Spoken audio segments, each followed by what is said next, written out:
Hello बच्चों, आप सब कैसे हो। आशा करती हूँ आप सब अच्छे से होंगे। बच्चों, सबसे पहले आपने अपने जूम ऐप पर वीडियो कैमरा को ऑन करके अपने स्कूल की यूनिफॉर्म पहनकर उन कैमरा के सामने बैठना है।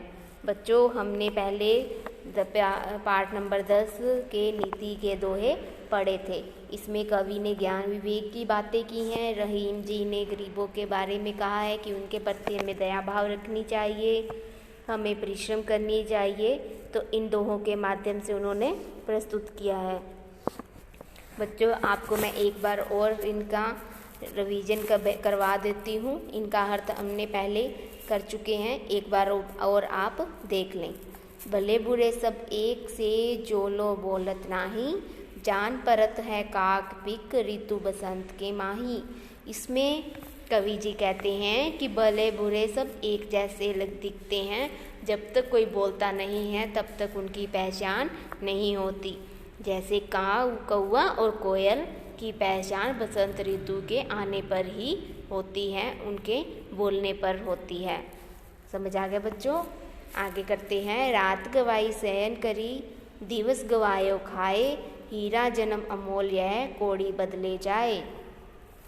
इसमें कवि जी कहते हैं कि हमें जो ये अनमोल जीवन मिला है, अमोल होता है, अनमोल जीवन मिला है, उसको हमें व्यर्थ नहीं गंवाना चाहिए। व्यर्थ के जो क्रियाकलाप होते हैं, रात को सोकर दिन में खा पी कर नहीं गंवाना चाहिए।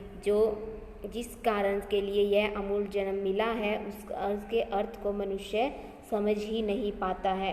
कवि जी कहते हैं कि हमें ईश्वर से विमुख रहने की बात कर रहा है।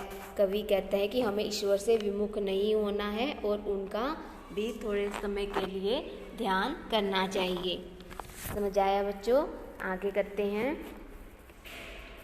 जो गरीब पर हित करे सो रहीम बड़ लोग, कहा सुदामा बापुरो कृष्ण मिताई जोग। हित होता है दया, बापुरो मीन्स होता है बेचारा, मिताई मीन्स होता है मित्रता। बच्चों, इसमें कहा है कि जो गरीब पर हित करे, जो गरीब पर दया भाव रखता है, रहीम जी कहते हैं कि वही लोग बड़े हैं। रहीम जी कहते हैं कि सबसे बड़ा व्यक्ति वही है जो गरीबों पर दीनहीन पर दया भाव रखता है। जिस प्रकार सुदामा एक दीनहीन बेचारा होने के बावजूद श्री कृष्ण ने द्वारिका का राजा होते हुए भी उनके साथ मित्रता निभाई, तो इसीलिए हमें गरीबों पर भी दया भाव रखनी चाहिए, वही लोग बड़े होते हैं। आगे पढ़ते हैं। बड़े न ऊजे गुणन बिन बिरद बड़ाई पाए, कहत दूरे सो कनक गहनो गड़ेो ना जाए। इसमें कवि जी कहते हैं कि यह संसार गुणवान व्यक्तियों की ही कदर करता है, बिना गुण के हम बड़े नहीं हो सकते। बिरद बड़ाई पाए, बिरद मीन्स होता है यश। यश हमें बिना बड़ाई के नहीं मिल पाता। अगर हमारे अंदर गुण हैं तो हमारे गुणों की चर्चा होती है, हमारे यश की चर्चा होती है, तो तभी हमें बड़प्पन मिलता है। कहत तूरे सो कनक, कनक होता है कनक सोना। गहनों गड़ेो ना जाए, गहनों में गड़ा नहीं जाता। तो इसमें कवि जी कहते हैं कि दतूरा कर्ण जो सोने में जड़ा नहीं जाता।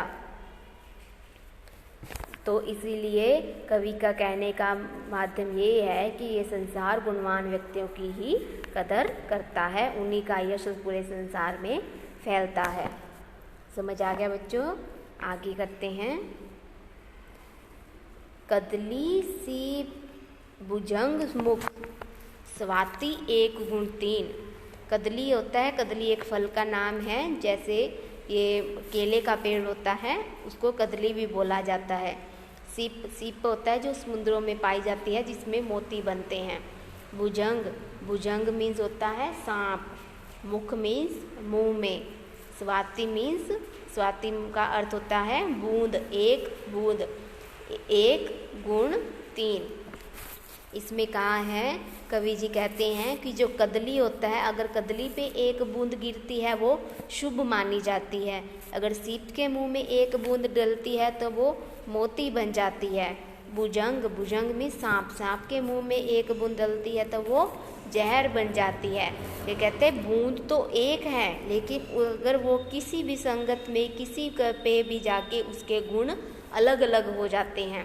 जैसे कदली पे गई वो शुभ हो गई, सीप पे गई वो मोती बन गई, भुजंग में गिरी तो वो जहर बन गई। तो इससे कवि का कहने का माध्यम ये है कि हम जैसी संगत में बैठेंगे वैसा ही फल हमें मिलेगा। अगर हम बुरी संगत में बैठते हैं तो उसका परिणाम बुरा मिलता है, अगर हम अच्छी संगत में बैठते हैं तो उसका परिणाम अच्छा होता है। तो इसमें कवि यही कहना चाहते हैं कि संगति का मनुष्य के जीवन पर बहुत गहरा प्रभाव रहता है।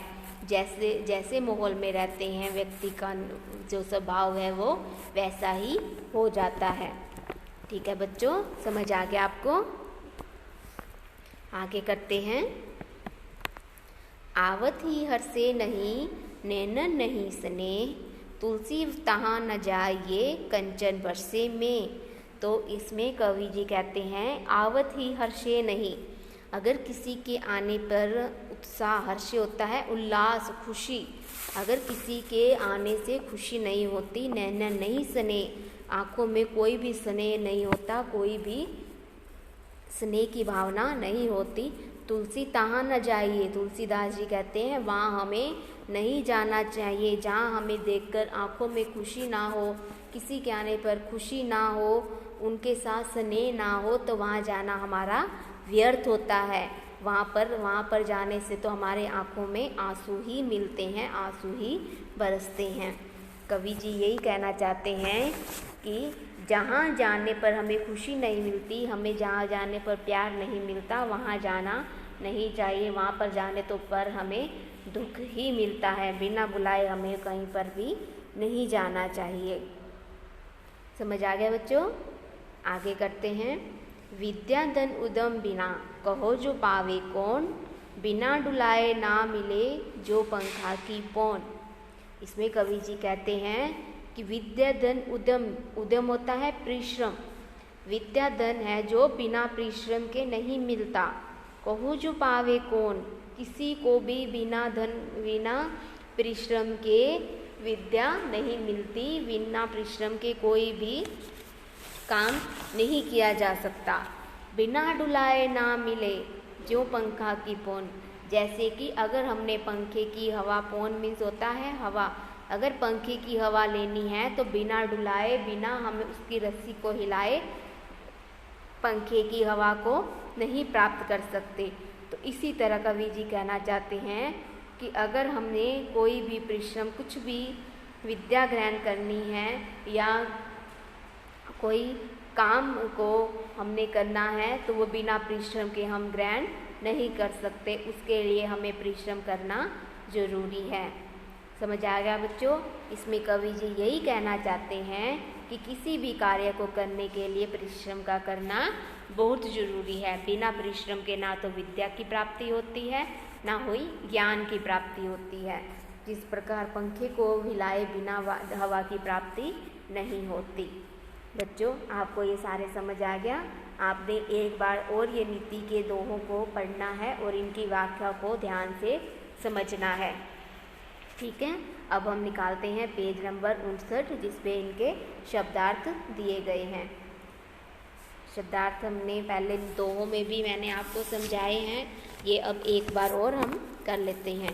काक मीन्स होता है कौवा, उद्यम मीन्स परिश्रम, बेरद का अर्थ होता है यश, शयन का अर्थ होता है सोना, कनक का अर्थ होता है सोना, जो आभूषणों में डलता है ये वह सोना है ये, और जो ये शयन है ये सोना, जो क्रिया करते हैं सोने की।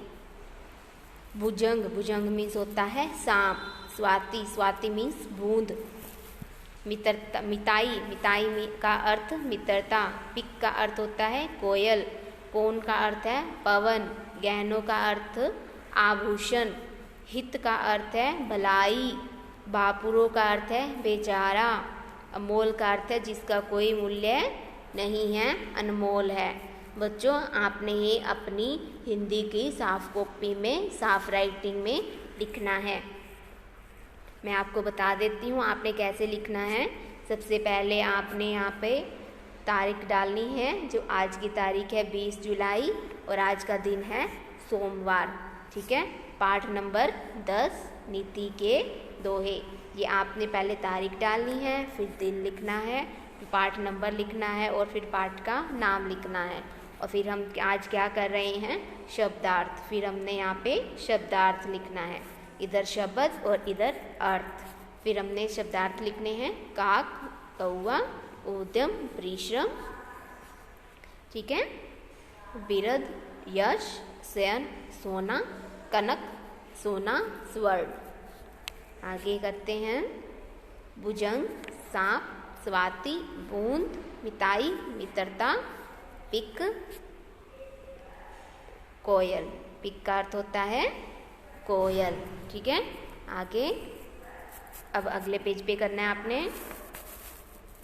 पूर्ण, पवन, गहनों, आभूषण, हित, भलाई, बापुरो बेचारा, अमोल जिसका कोई मूल्य ना हो।